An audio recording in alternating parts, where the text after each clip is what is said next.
euskarari ustea, eta norberan bere buruan eragitea. Horreko lan batean juritzen, txapa agerian, txapa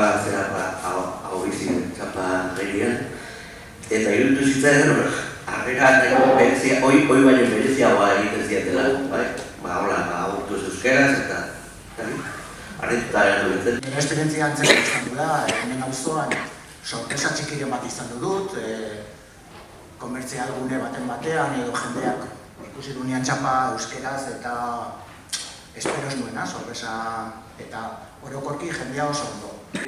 Normalen egunkaria erosten duan toki, normalean joaten naiz erosten dut eta esate gota kaixo eta besterik gabe ez baino.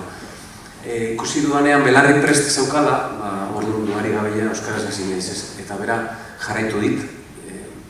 Hitz egin dut beste batzuetan baino gehiago, eta gustatu zaidana da, ja hemendik aurrera badaki dala pertsona hori egongo dela entzuteko prest, ez eren hasieratik ez nekin. Orduan, niretzat behin horrekin ja balio izan dit. Laueste ikastolan ikasleekin hasi gara programa hau aktibatzen, eta egia esan ikusten da bintzat, etxean esaten dute txapak hartu dituztela, eta batek belarri prest, bestea hobizi. Eta beraiek ere konpromiso batzuk hartu dituzte, eta hemendik aurrera ikusi behar dugu, zer egiten duten, baina bintzat aktibatuta ditugu. Normalean beti eukitzen dituzu dudak nola hasi, ez? Eta ben ikusten gehiago ausartu naizela.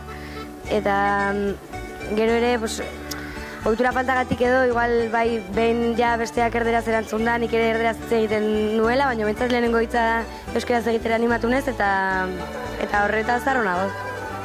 Egia esan nire ohiturak asko ditzik aldatu, aspaldi hartu nuelako lehen hitza euskaraz egiteko hautua, baina egia da egun hauetan zehar konturatzen zera zein erresa den batzuetan, izan daitekeen batzuetan, bai autobusean edo kafea hartzera noanean egunero leku berdinera, ohitura batzuk sortzen direla, eta benetan posible dela gutxienez egunerokotasunean jende batzuekin guztiz euskaraz bizitzea. Kaixo, nik nahiko nuke nolabait adirazi, ze sorpresa hartu dugun antolakuntzan, merkataritzan izan dugun harreragatik.